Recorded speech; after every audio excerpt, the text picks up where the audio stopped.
Está começando agora mais um ponto de vista, num cenário que você deve estar estranhando. A gente está numa sala de aula, um cenário diferente para uma edição especial de recesso parlamentar. A gente veio aqui estudar um pouco porque os concursos públicos têm tomado conta novamente do debate na mídia nacional por conta de uma proposta apresentada pelo governo federal na primeira semana de novembro, chamada popularmente de reforma administrativa. O que pouca gente tem dito, porém, é que essa reforma faz parte de um pacote muito mais amplo de reformas estruturais da administração pública brasileira. E os concurseiros, os famosos concurseiros, estão demonstrando muita expectativa sobre o andamento dessas propostas para saber se os concursos vão acabar ou não no Brasil. O nosso convidado de hoje, que vai falar tudo sobre esse mercado de concursos públicos, sobre a rotina de preparação de quem deseja se tornar um servidor público, é Roberto Pinheiro, advogado da União. Se apresenta para a gente, Roberto.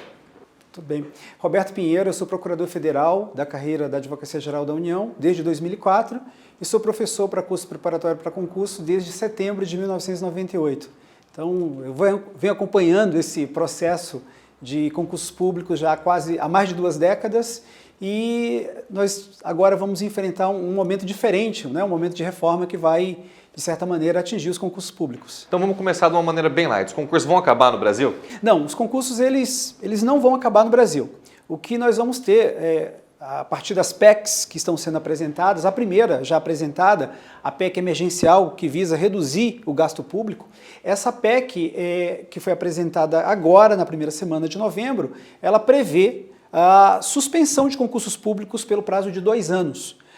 Nesse período vai haver concurso, Roberto? Vai haver concurso apenas voltado para prover cargos que fiquem vagos em razão de aposentadorias, em razão de falecimento de servidores. Então os concursos públicos eles irão ainda ocorrer. Há uma vedação expressa nesse sentido de não se realizar concurso por 2 anos, mas há essa exceção que em caso de vacância o concurso pode ser realizado. Você começou falando uma coisa interessante, a gente já começa diferenciando essas reformas. Tem uma que é a reforma emergencial que está sendo discutida no Senado e existe também a reforma administrativa que ainda não foi apresentada. Vamos tentar diferenciar para o nosso telespectador um pouco de cada uma. Ok, a PEC emergencial ela já foi apresentada e em relação a concursos públicos, como eu já falei, em primeiro lugar ela suspende concurso público pelo prazo de 2 anos, mas abre essa exceção. O que implica dizer que... Isso, deixa eu te interromper, isso está vinculado só para o âmbito da União ou isso também reflete nos estados e nos municípios? Isso vai refletir diretamente no âmbito federal, mas que por simetria poderá ser aplicado a estados e municípios. Perfeito. Né? Então, no primeiro momento a gente tem essa vedação, mas com uma ressalva, o que implica dizer que pode haver concurso sem nenhum problema, desde que haja aposentadoria de servidores, desde que haja falecimento de servidores, enfim, havendo vacância do cargo público, o concurso pode ser realizado. Ou seja, não haverá expectativa de criação de novas vagas. Perfeito. A criação de novos cargos públicos, que também consta do texto da PEC, ela veda a criação de novos cargos, no momento de crise fiscal que o país vivencia, é realmente impossível a criação de novos cargos públicos. Mas em caso de vacância dos cargos já existentes, o concurso pode ser realizado. Essa é a reforma emergencial. E a administrativa, ela também afeta a estrutura das carreiras públicas? Qual que é o principal diferencial dela? Bem, a PEC da reforma administrativa, há uma previsão dela ser apresentada até o final da semana que vem. Ela vai mexer no mundo dos concursos públicos de forma mais impactante. E de que maneira? Primeiro, que ela vai tentar enxugar a máquina administrativa através da redução do número de carreiras no âmbito do Poder Executivo Federal. Atualmente, nós temos aproximadamente 120 carreiras. E a proposta de reforma administrativa, ela busca reduzir o número de carreiras no âmbito do Poder Executivo Federal para em torno de 20 a 30 carreiras. Como que se dá essa redução? Por aglutinação das carreiras, as que são similares, elas vão formando uma só ou haverá também a extinção de outras? O que vai acontecer é aglutinação de carreiras que tenham atribuições semelhantes, vencimentos ou subsídios semelhantes, e na medida que eu vou aglutinando essas carreiras, outras carreiras, obviamente, elas serão extintas, né? Então, carreiras já existentes hoje, elas passarão por um processo de extinção a partir desse processo de aglutinação. Tem um lado bom, que é o lado... Vamos começar pelo lado bom, então. É sempre bom olhar o lado positivo da vida. O lado positivo dessa aglutinação é que se ganha com a melhor visão de onde eu vou empregar a mão de obra do servidor público. Esse é o lado bom. Então, aquela dinamicidade que a gente estava falando. Isso, a gestão do serviço público ela fica mais simples, uma vez que eu vou ter um número de carreiras reduzida, né, de 127, que é algo hoje quase que não admite uma governança assim muito ampla, né? Para um número de 20 a 30 carreiras, o governo federal ele vai ter uma governança muito maior sobre a carreira de servidores públicos. Pelo que você está falando, eu tô entendendo que um dos maiores problemas da vida do brasileiro médio, a burocracia, vai ser amenizado, é isso? Acredito que sim, né? Porque eu vou ter menos lugares para procurar onde eu vou ser atendido na prestação de um serviço público. Esse aspecto é um aspecto positivo. Vamos para o negativo agora. O aspecto negativo é que quando eu aglutino muitas carreiras com atribuições semelhantes não são atribuições idênticas. O que acontece? Eu vou perder em qualificação, eu vou perder em especificidade, eu vou perder em quem atua especificamente numa determinada matéria. Só a título de exemplo, para esclarecer para o espectador, se cogita uma aglutinação de carreiras no âmbito da Advocacia Geral da União. No âmbito da Advocacia Geral da União, eu tenho carreiras com muita especificidade, como a carreira de procuradores do Banco Central, que são especialistas em direito econômico, em direito financeiro. Então, a aglutinação de uma carreira como essa para dentro de uma única carreira no âmbito da Advocacia Geral da União, num primeiro momento vai trazer inúmeras dificuldades na prestação desse serviço público. Esse processo de adaptação, como que você prevê que pode ocorrer? Ele vai Quem já está no Banco Central como procurador, no primeiro momento, deve continuar por lá, né? Além do Banco Central, também tem outras procuradorias, né? Sim, a Advocacia Geral da União ela tem a Procuradoria do Banco Central, a Procuradoria da Fazenda Nacional, que é responsável por cobrar os créditos da Fazenda Pública Nacional. Que fazem a execução fiscal dos créditos da União. Isso, que hoje beira 2 trilhões de reais. Como faz para recuperar tudo isso, hein? No próximo programa a gente descobre isso. Vamos continuar sobre as carreiras. Aí você tem a carreira de Procurador Federal, que é a carreira onde eu me encontro, e tem a carreira de Advogados da União. Então a aglutinação dessas 4 carreiras, num primeiro momento, se vislumbra uma série de economias, menos burocracia, mas se perde em qualificação da atuação de cada um dos membros da Advocacia da União. Agora a gente vai para um segundo ponto que também tem sido muito discutido aí pelos especialistas, pelos não especialistas e também tem sido motivo de preocupação para quem já é servidor, o famoso direito garantido. Você, como já há 2 décadas quase de AGU, você também está passível de sofrer as alterações dessas regras. Isso não é só para quem está entrando agora, para quem vai ser aprovado. Sim, sim. Na verdade, o governo ele traz a regra do direito adquirido, mas essa regra do direito adquirido trata daquilo que já foi conquistado. A título de exemplo, na PEC emergencial que já foi apresentada, existe uma regra bem interessante, que é a regra da redução da jornada de trabalho com redução proporcional de remuneração. Eu explico isso. A PEC emergencial, ela vem para amenizar a crise fiscal que o país enfrenta. E como é que ela funciona? Eu pego a Lei de Responsabilidade Fiscal, lá no artigo 19, Lei Complementar 101 de 2000, eu pego a Lei de Responsabilidade Fiscal e aplico os limites de gasto com o pessoal. No âmbito da União, 50% da receita tributária líquida, no âmbito de estados, Distrito Federal e município, 60%. Quando eu estiver próximo a esses limites, 50% e 60%, é disparado um gatilho. E esse gatilho vai impor ao gestor público que ele adote medidas de redução de gasto com o pessoal. Primeira medida, reduzir pelo menos 20% de despesa com cargo comissionado e função de confiança. Isso já está no 169 da Constituição, artigo 69. Já é um indício de que isso pode ser flexibilizado numa situação emergencial. Exatamente. Segunda medida, reduzir até 25% da jornada de trabalho do servidor público atual e, proporcionalmente, reduzir a remuneração desse servidor. Então, existe uma escala, né, de progressão do Sim. que é considerado mais danoso para aqueles servidores que estão numa situação mais frágil, Exatamente. aqueles que já estão há mais tempo, os que estão em estágio probatório. Como que isso aí a gente pode, por simetria, por se dizer assim, né, vai ser também aplicado nessa reforma emergencial?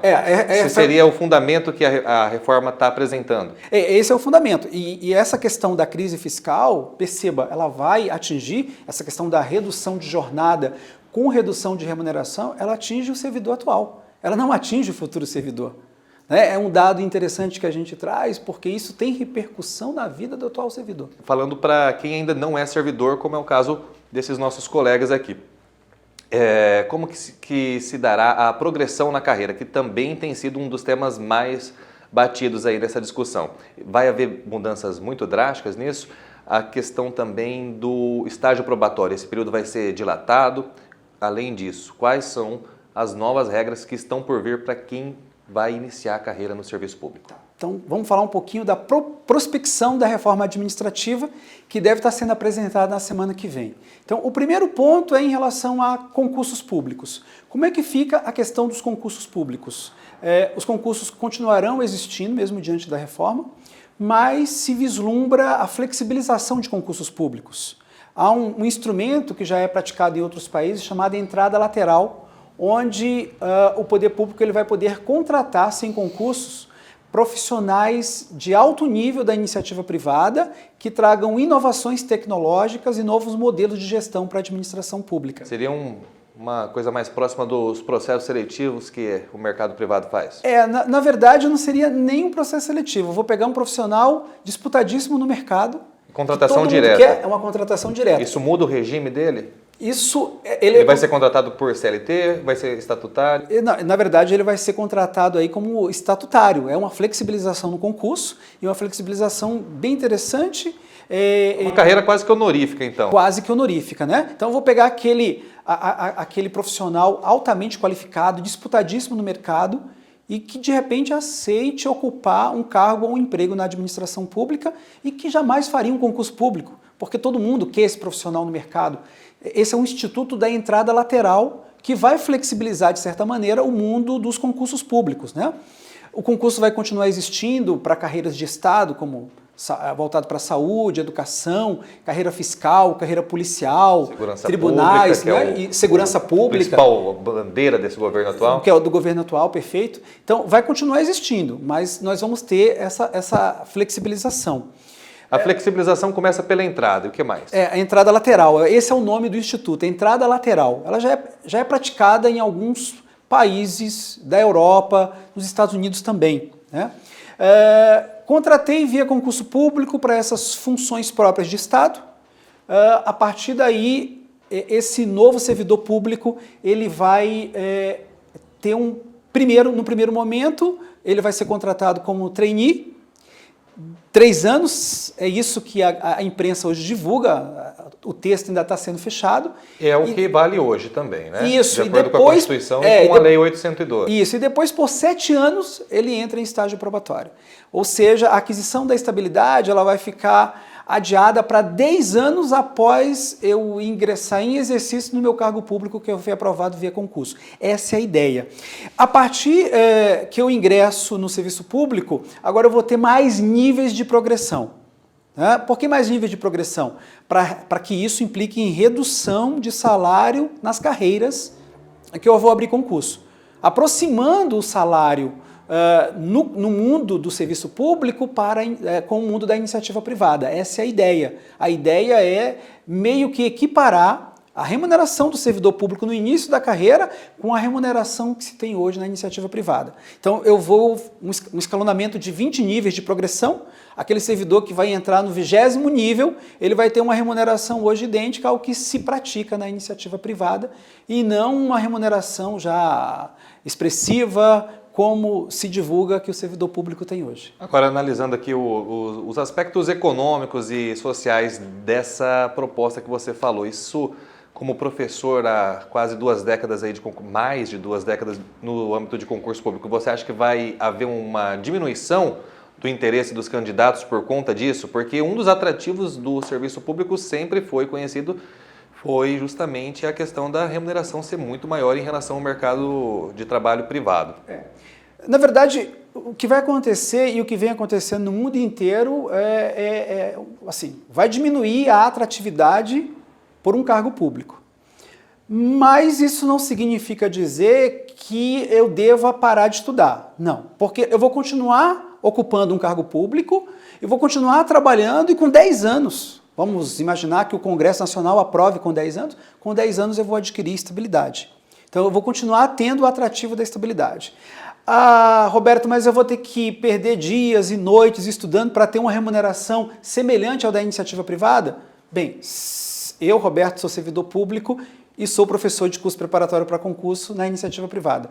E lhes digo que a iniciativa privada me exige mais estudo, mais preparação do que o meu cargo público, mais atualização do que o meu cargo público. Eu chego numa sala de aula e eu tenho que examinar as decisões do Supremo Tribunal Federal que foram proferidas numa tarde, porque eu corro o risco de chegar na sala para ministrar aula e o meu aluno me cobrar: professor, o STF decidiu de modo diverso aquilo que o senhor está apresentando hoje. Então, a iniciativa privada, ela me impõe uma preparação diária, ela me impõe um estudo diário. Eu, Roberto, estou dizendo isso da minha experiência, eu enquanto professor de curso preparatório. O meu cargo público também me impõe uma preparação, e me impôs essa preparação desde o momento que eu decidi estudar. Então, eu acho que não muda muita coisa. A atratividade ela vai continuar existindo, vai perder algumas coisas. Hoje a estabilidade ela é com 3 anos, ela vai passar a ser com 10 anos, se cogita isso. Mas eu acredito que ocupar um cargo público, até deixando de lado o aspecto da estabilidade da remuneração, para quem tem o ideal de servir realmente ao público, é uma coisa bastante interessante. Porque alguns dos que estão aqui na sala, tenho certeza que querem ser, por exemplo, policial. A gente vai falar com eles daqui a pouquinho no segundo bloco. Exatamente, por uma questão de um sonho. Tem alguns aqui que estão na sala que sonham ser policial, outros sonham em ser auditor da Receita Todo mundo Federal. tem alguma memória da infância brincando com um carrinho de bombeiro, né? Nem sabe que para chegar lá precisa estudar muito e passar por esse negócio chamado concurso público. A gente agradece aqui a sua disponibilidade mais uma vez em trazer alguns esclarecimentos sobre essas reformas. Elas ainda, apesar de como foi bem dito por ele, que a emergencial já está sendo discutida no Senado, elas ainda estão muito cruas. A discussão está acontecendo no momento que a gente grava isso aqui na primeira semana de novembro. Mas é bom você sempre estar sabendo de antemão o que pode acontecer, não é verdade? Ponto de vista de hoje, a gente está abordando a reforma administrativa e os seus reflexos no mundo dos concursos públicos. A gente volta daqui a pouco para falar com esses candidatos como que eles estão se preparando. Eu quero saber de cada um qual que é a carreira dos sonhos deles e o que eles estão dispostos a fazer para chegar lá. Nos aguarde!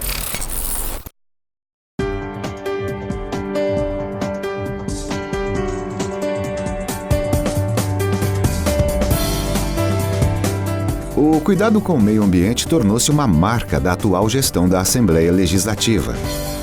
Além da elaboração de leis que conservam os recursos naturais de Mato Grosso do Sul, a Assembleia desenvolve ações que geram economia e reduzem os impactos ambientais das atividades da Casa de Leis, como o programa Chega de Plástico, que vai evitar o uso de 600 mil copos descartáveis por ano.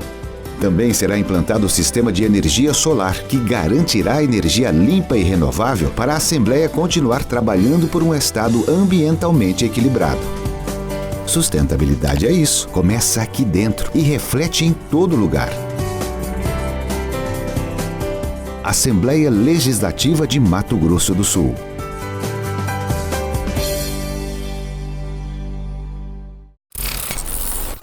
Agora, como prometido, no segundo bloco do programa, a gente vai falar com o Kaique, não é verdade? Você é o dono aqui desse cursinho onde a gente gravou, onde você dá atenção para mais de 200 alunos que estão almejando alguma dessas carreiras. Como que tem sido o trabalho para acalmar a ansiedade desses seus alunos? Olha, exatamente isso. A gente realmente tem cerca de 200 alunos e com a reforma administrativa, de fato, existe uma preocupação por parte dos candidatos. No entanto, a gente tenta acalmar os alunos demonstrando que para existir o funcionalismo público, necessariamente, a gente precisa de pessoas trabalhando lá.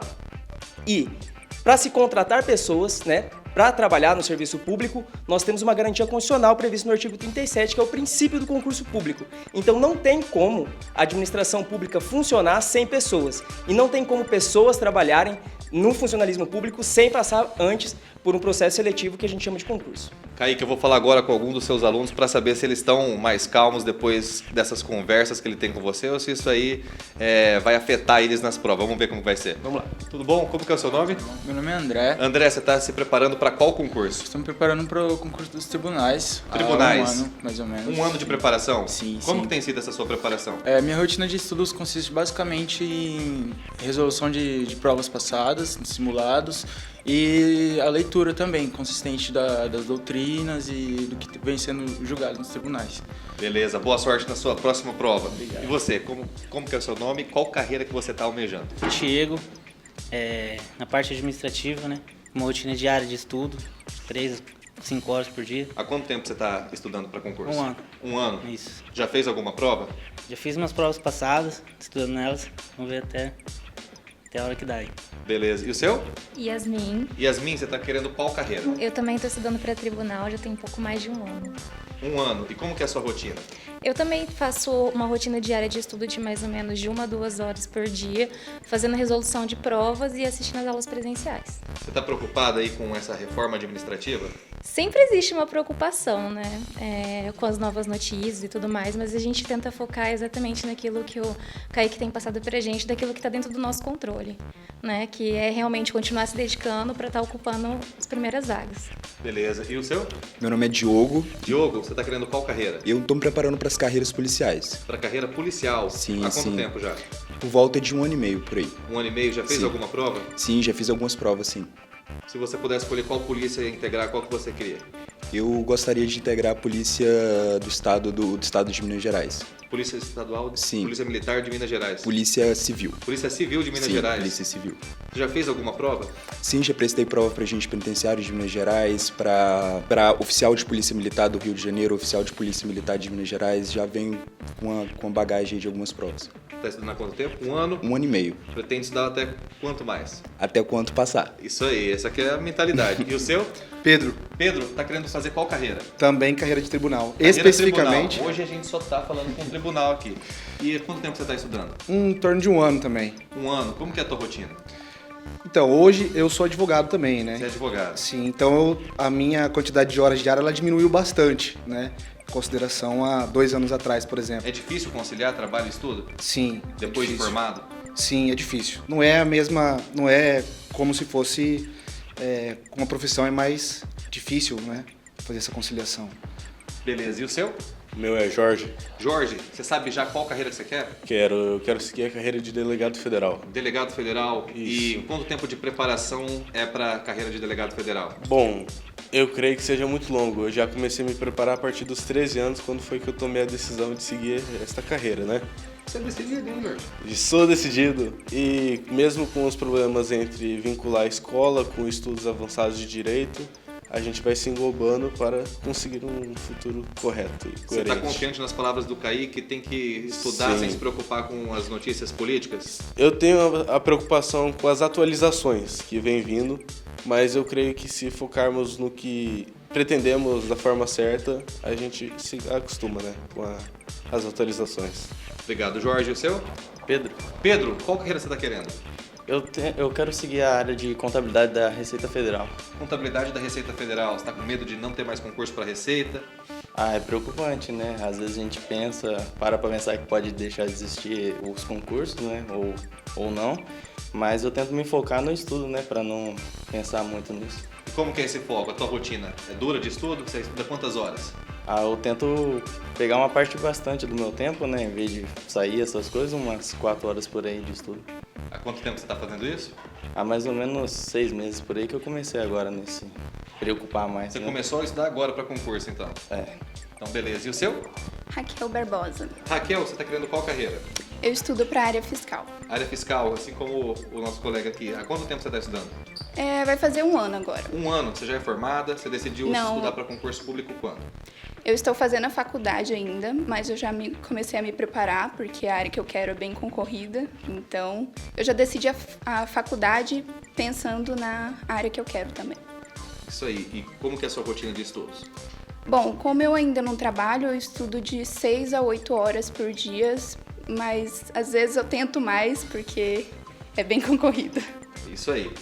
O ponto de vista de hoje vai ficando por aqui com os nossos futuros servidores públicos que estão se dedicando demais aos estudos aqui em Campo Grande. E já sabe, se perdeu o programa, quer assistir de novo ou mandar para algum amigo, os nossos endereços das mídias sociais estão passando aqui embaixo do vídeo. Por lá você pode compartilhar, curtir, deixar uma sugestão de próximo tema e, como sempre, nos vemos numa próxima.